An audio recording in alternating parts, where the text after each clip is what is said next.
not use guns. What do you wish would have been done differently yesterday? I just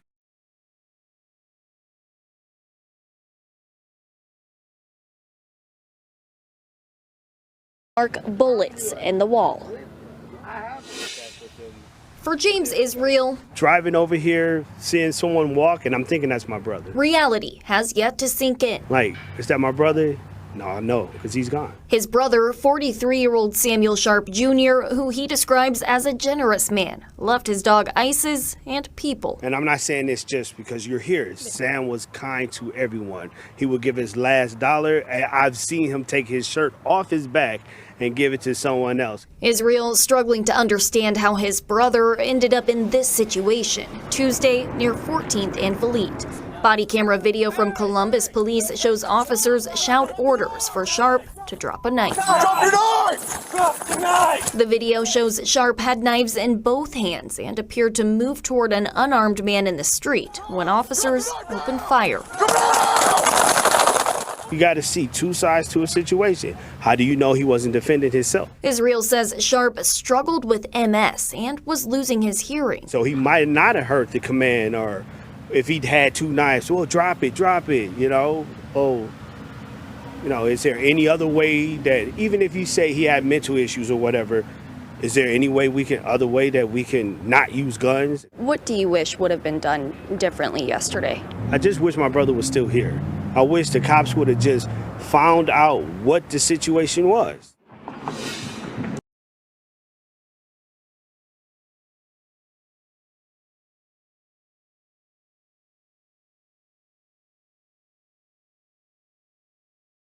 Right there. He loved people. He loved animals.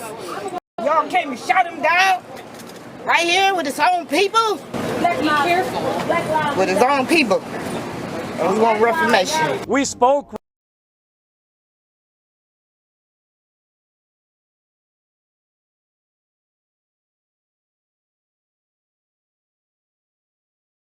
Ohio, several of them unloaded their clips on a victim whose body is still behind us.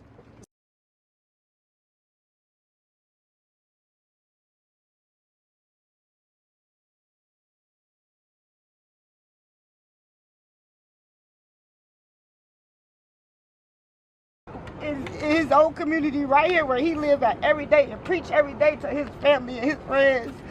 And y'all let officers come in and do this to him just the same as y'all did to our friends when we was young. So y'all continue to do this stuff any way y'all can, through this police system, through poverty, through letting them live outside. But y'all already know that, so get some answers to it and find out why these people just killed my family. Why did they just kill him? His mom has to go through this, his sisters, his nieces and nephews, his cousins. This is not right. This is not right. Y'all need to put burdens onto the altar and stop killing people's families. Today, y'all came to his neighborhood. He got a dog right there. He loved people. He loved animals. Y'all came and shot him down right here with his own people. With his own people. And we want reformation.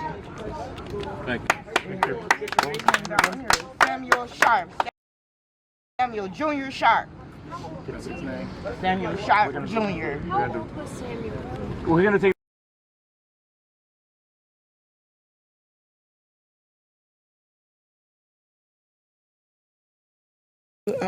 for your condolences. First and foremost, the situation from our perspective is that Sam, he had actually complained about a bully that lived in the shelterless community down there. He actually called on Saturday.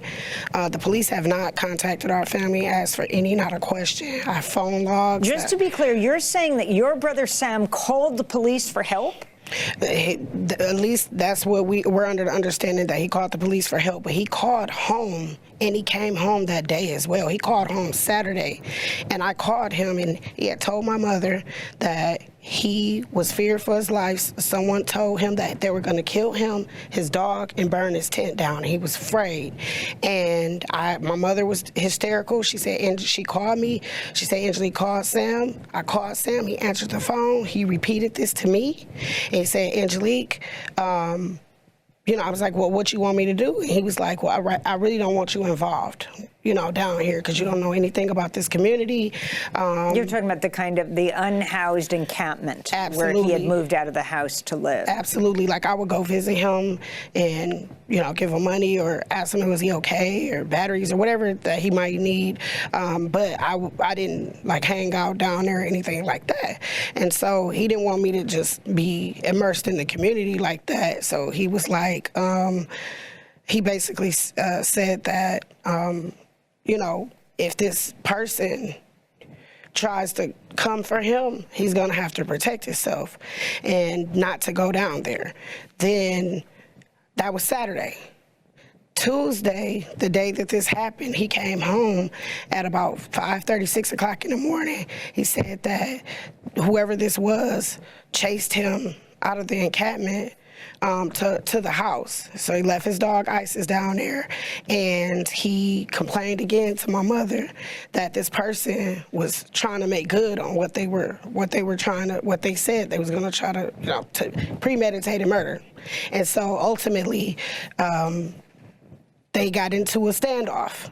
And what we're seeing in the video, the body cam, is a video without context. So, And meaning you're seeing Sam with what in his hands? So he does have, like, we believe that they were paring knives, that he was like open, like a lot of the shelterless community may not have regular appliances and tools that you have in the kitchen. They will open cans and eat out of whatever. And so maybe he had already had this, you know, around. And you're saying it was to protect himself. He also had MS? He had MS, which would have affected his balance, his hearing, and this person knew that Sam wasn't, everybody down there knew Sam was not physically stealth to stand. Even the local police knew him. They knew. But they were local police. They were local police. And these were police from Ohio who'd come in to supposedly provide security for the convention. They don't have any clue about that community at all. Right. So they opened fire. They opened fire, and they were far from him. They were far from him, and so a couple of things that come into play that really have us baffled is, one, Sam has MS that affects your hearing. Two, nobody's talking about this happened on 15th and Valee. On 16th Street is one of the most busy thoroughfare streets in the city. The traffic, this is high noon. We're talking about noontime, lunchtime traffic in the middle of a workday, loud vehicles. So on top of him not being able to hear and traffic, how you supposed to hear police from that far away telling you